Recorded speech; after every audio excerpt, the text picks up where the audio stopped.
The chain is 99.3% franchised in the US, 99.6% franchised globally. How many of your franchisees have so far got in touch with requests for assistance, given that rent is likely due tomorrow? Hi, good afternoon, and thanks for having me. We've been working closely with our franchise owners since the beginning of the crisis. We obviously have a long-standing and ongoing close partnership with them, and it was really important for us from the beginning, as we mentioned in our open letter, focusing on supporting our restaurant team members and our guests, but also making sure that our restaurant owners had support from the beginning to make sure they can weather the storm, the challenges that they're facing with the coronavirus outbreak, and the impact that it has on their business, especially on elements of liquidity that are so challenging when you have an impact like this to a small business like theirs. Jose, how do you expect any franchisees to be able to pay April rent when they have to stay closed?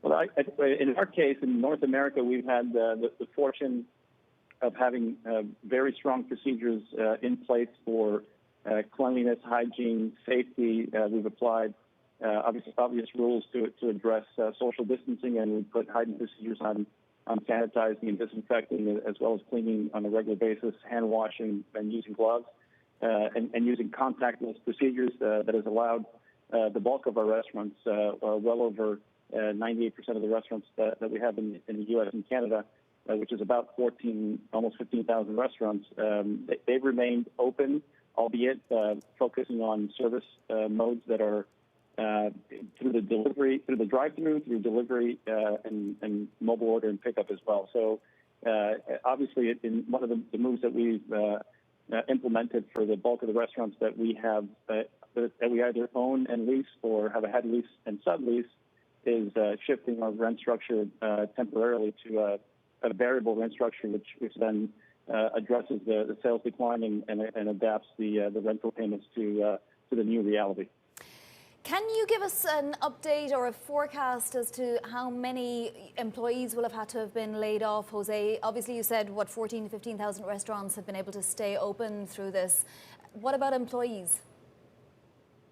Well, we've been very focused from the beginning, and when you have the good fortune of having a strong company with strong brands and strong balance sheet, our focus has been on making sure that our employees at the restaurants were taken care of, health, safety, well-being, but also making sure that we manage closely with our franchise owners the issue of paid sick leave. We implemented paid sick leave for all of our company stores in the U.S. and Canada, and in Canada, all of our franchisees joined in a fund that we put together up to $40 million to be able to address paid sick leave for those impacted by COVID-19, and we've made the same recommendation to our franchise owners in the U.S. for Burger King and Popeyes. And so our focus has been on making sure that there are no layoffs, making sure that employment is a key priority for our teams and for our franchise owners, and making sure that we address that across the organization. We've also done that in our distribution business in Canada, ensuring that we don't have any layoffs and we maintain our workforce in place during this difficult time. Jose, do you have any projections as to how many restaurants may need to close as a result of this? Obviously, we're seeing independent restaurant owners very, very terrified about what might happen to their business if they end up being closed for a month or longer. It's slightly different for you because, as you say, you can deliver, there's pickup, there's drive-through for many of your brands and franchisees. But do you have a projection as to how many may have to close? No, it's hard to say. I know that there's a lot of small business owners out there. I have friends that are in the business that have their own restaurants that are facing challenges every day and have had to address their particular issues very directly. I know from our perspective, the focus for our brands is to make sure that we take care of our employees, our guests, and our franchise owners, and that we do the best we can in the circumstances, which is why we're optimistic about the long term with the service mode that we have and the strength of the partnerships that we have with our owners and our team members, that we can get through this working together and focusing on doing the right thing for our guests and for our team members. Now, Jose, you obviously have exposure to Southeast Asia, also to Europe. How much do you anticipate that obviously the coronavirus, which has hit those areas too, will hurt Q1 results? We're in the midst of closing the quarter, and we'll share more when our earnings are released in late April, early May. I think is the actual date that we have for earnings. In February, we shared some information around the impact that COVID-19 had on our China business. We saw about half of our restaurants, or slightly over half of our restaurants, close temporarily as the government and the local municipalities were addressing containment issues. And a lot of small businesses were impacted as a result. We've seen the restaurants come back online.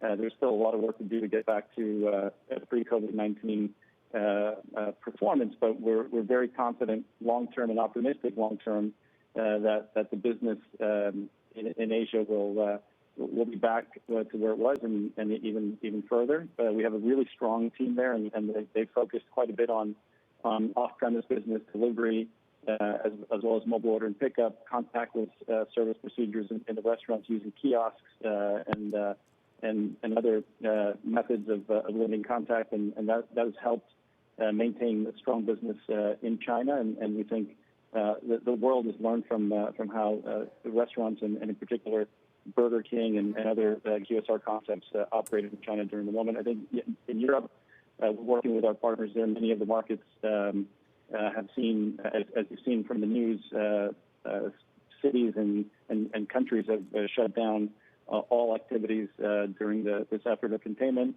and we're working closely with our partners as well as the municipalities and the local authorities to ensure that we're doing everything we can to maintain the well-being and health and safety of our team members and our franchisees and our guests. Jose, what have you learned from your experience in China and Southeast Asia and I guess Europe now as well, about how you get customers to come back to restaurants when they've gotten used to not going?